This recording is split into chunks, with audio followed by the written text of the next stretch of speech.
What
do you think is really happening in this world? Like, most conventional people are under the impression that it's, if you have depression or anxiety or some sort of illness, it's either, you caught a bacteria or you have neurotransmitter imbalance.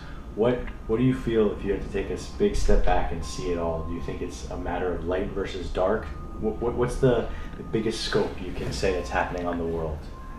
Well, of course, that's I could give many answers to that, but I think light versus dark is the shortest way of expressing it. I in different lectures that I give, so I make it very clear. We don't have to go into the details.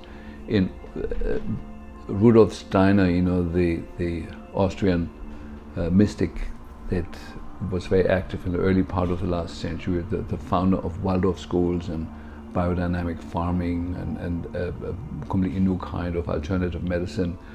He predicted, that towards the end of last century and the beginning of the century, there will be a movement driven by big corporations to take the soul away from people, to disconnect people from the higher world. And in order to do that, we have to destroy the pineal gland in people. And I followed the research on that, and amazingly what we found, the pineal gland is the most sensitive part of our central nervous system and is highly, highly, highly sensitive to 4 things: aluminum, glyphosate, fluoride, and Wi-Fi. And we are the only country in the world that has pushed these 4 things in the last 60 years or so on everybody growing up here. And so what I feel, what I observe, and what we're also testing on our ART system is that people have severely calcified pineal glands. And I show the anatomy in some of my courses. It's very clear that the pineal gland is a receiver for higher fields of energy and translates them into thought and into actually controlling our immune system, our endocrine system, and so on and so forth. There's all science, but very few people pay attention to science anymore, especially since Donald Trump and his disregard for science. It's become the new norm, and so it is astounding that the telecommunications industry has selected the frequencies out of the huge spectrum of frequencies that are absolutely destructive to our cells and especially to the pineal gland. They couldn't have made any better choices than 2.4 gigahertz. That the end point, that when you have inhale aluminum, as we do from the geoengineering program, and have glyphosate in the food chain, that glyphosate and aluminum combine in the blood and in the gut and in the bloodstream to form 6 different chemical compounds where aluminum and glyphosate are hooked up together, and the end point of that compound is the pineal gland. Published, it is not my idea. And what is needed for this compound to actually enter the brain is to open up the blood-brain barrier, and the current frequencies in the Wi-Fi world are exactly doing that. They open the blood-brain barrier, so toxins that used to stay in the bloodstream and in the body below the neck are now entering the brain very freely. That applies to all toxins, and so it's a new time in that way, and so, when you think this through, you come to the conclusion that either there must have been an ultra intelligence group of scientists who have designed this protocol to fluoridate the drinking water, to put nanonized aluminum in the air, to put glyphosate in the food, and then activate it, spark it with the right frequencies. It took me 20 years to figure out the perfect storm that is created there. And it's either a coincidence, which is possible, that enough dumb people made the wrong choices, along the years. I'm still hoping that may be at least partially true. Or it's orchestrated by a very, very intelligent group of destructive minds.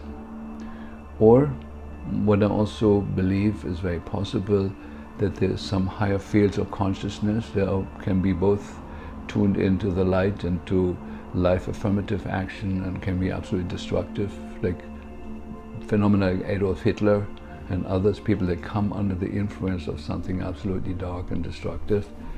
And I do believe it's very possible that enough scientists and politicians have come under that influence of those higher fields and are acting according to it, actually not knowing on a human level why they're doing what they're doing and what they're doing.